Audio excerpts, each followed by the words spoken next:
Good morning, students. Today I am going to explain you Unit 4, that is Exploring Poetry for Standard 7th. It's a poem about life written by Esther Samuel.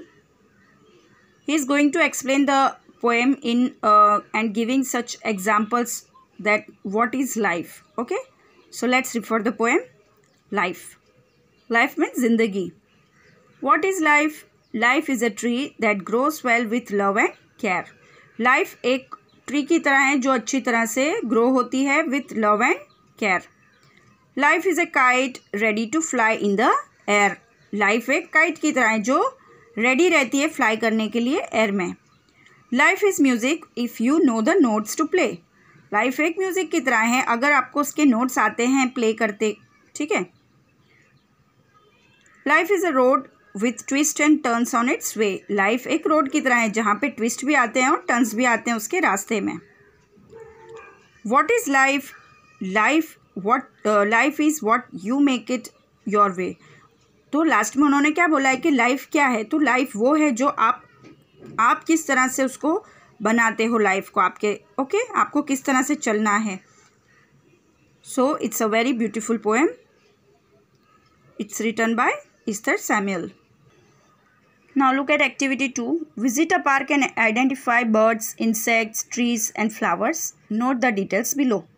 आप park में आपको visit करनी है और वहाँ पे जाके आपको आइडेंटिफाई करना है कि कौन से बर्ड्स आपने देखे वहाँ पे, इंसेक्ट्स, ट्रीज़, फ्लावर्स. और ये जो आपको दिया गया है यहाँ पे चार्ट जो बनाया गया उसमें आपको उसका नेम्स लिखना है. Okay.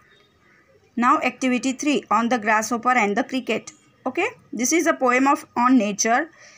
In it, the grasshopper and cricket act as symbols suggesting life. Read this poem and notice how the poetry of earth keeps on through summer and winter in never-ending songs. यहाँ पे grasshopper और cricket जो है insects उनकी दोनों की poem दी गई है और यहाँ पे बताया गया है कि वो दोनों जो हैं वो किस टाइप से. ग्रास होपर जो है वो आपको समर में देखने मिलेगा. ओके. एंड क्रिकेट जो है वो विंटर में. ओके. वो किस तरह से एक सॉन्ग नेवर एंडिंग सॉन्ग वो लोग प्ले करते हैं. ओके. अर्थ के बारे में. तो let's refer the poem. The poetry of earth is never dead. Earth की जो पोइट्री है वो कभी नहीं मरती है. Okay. When all the birds are faint with hot sun. अगर गर्मी ज़्यादा है और जो भी अगर बर्ड्स हैं वो फेंट हो जाते हैं मीन्स वीक हो जाते हैं धूप के लिए. ठीक है. And hiding in cooling trees a voice will run. और वो अगर कूलिंग ट्रीज के पीछे हाइड भी हो जाते हैं छिप भी जाते हैं लेकिन उनकी आवाज़ जो है वो तो चलती रहेगी. From heads to hedge about the new moon mood Mead.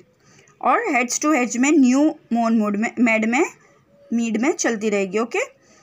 That is the grasshoppers he takes the lead. और ये ग्रास होपर है जो ये लीड ले रहा है. ठीक है. In summer luxury. जब समर होती है गर्मी की मौसम होती है.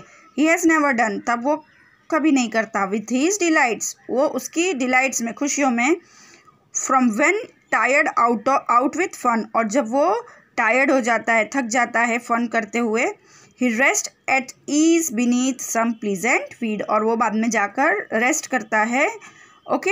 Beneath some pleasant weed. Weed जो है वो क्या है? वीड अनवांटेड प्लांट्स जो होते हैं खेती जो की जाती है फील्ड में. ठीक है. वीट की या राइस की उसके अंदर अनवांटेड प्लांट्स जो होते हैं तो वहाँ पे ऐसे अनवांटेड प्लांट्स में वो जाकर वहाँ पे रेस्ट ले लेता है. ठीक है. Now the poetry of earth is ceasing never. और अर्थ की जो पोएट्री है वो कभी सीज नहीं होगी. सीज मीन्स स्टॉप एग्जिस्टिंग या हैपनिंग, यानी ऐसा होते हुए कभी नहीं रुक सकता या कभी ख़त्म नहीं हो सकता है. सीजिंग का मीनिंग. ओके.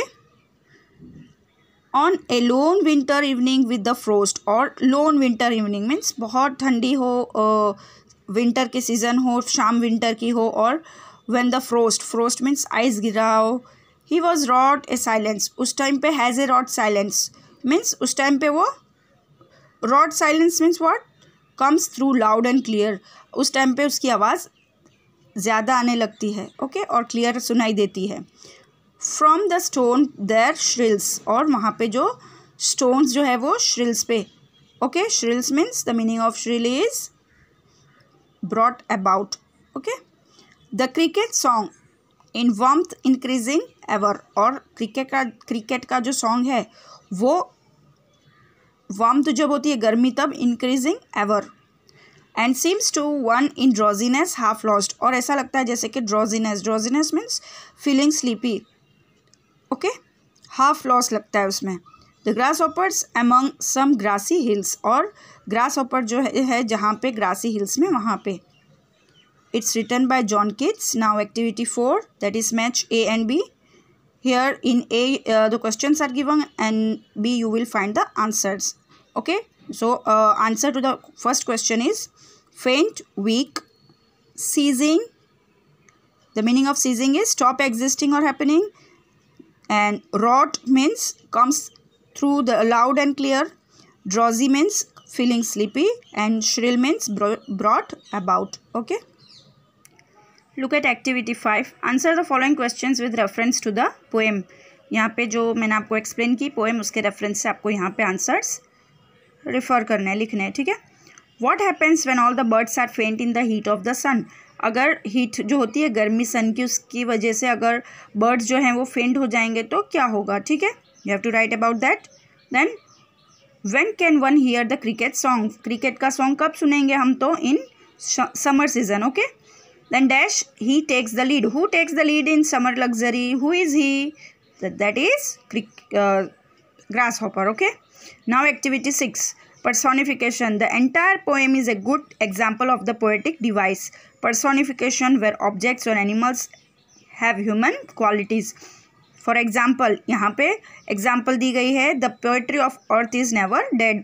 Means earth की जो poetry है वो कभी डेड नहीं हो सकती, ठीक है। Here the poetry is personified as to having the human quality of dying. यहाँ पे पोएट्री जो है वो पर्सोनिफाइड की गई है, ओके, के ह्यूमन जो है ह्यूमन क्वालिटी के साथ में उसको किया गया है कि the poetry of earth is never dead, means earth की जो पोएट्री है वो कभी मर नहीं सकती, ठीक है।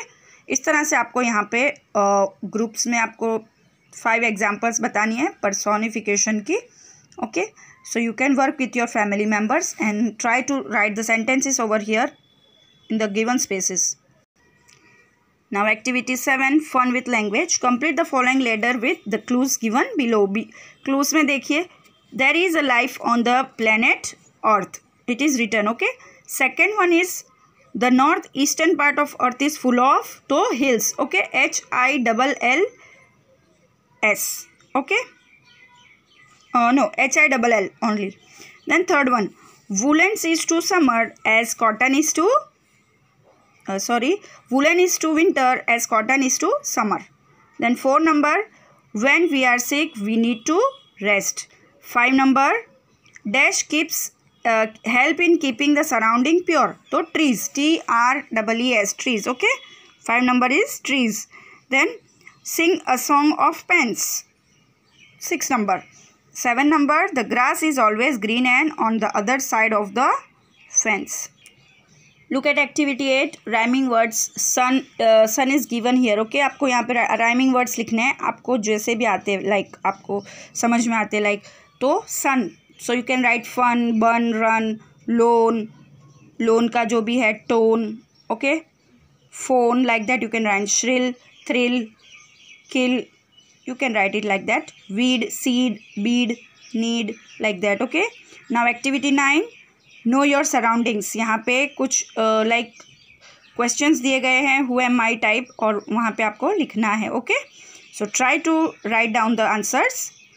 Now activity 10, make a greeting card with beautiful pictures of birds, insects and flowers and trees. आपको एक कार्ड बनाना है, ग्रीटिंग कार्ड, और उसमें पिक्चर्स जो है वो आपको क्या ड्रॉ करनी है, बर्ड्स की, इंसेक्ट्स की, फ्लावर्स एंड ट्रीज़ की, और एक ग्रीटिंग कार्ड बनाना है आपको, okay. If you can do it, otherwise no problem, it's not compulsory, okay. So children, I hope you all would have understood the lesson. We will meet in next video with Unit 5, that is exploring values. Till then, keep watching. Stay home, stay safe. Goodbye.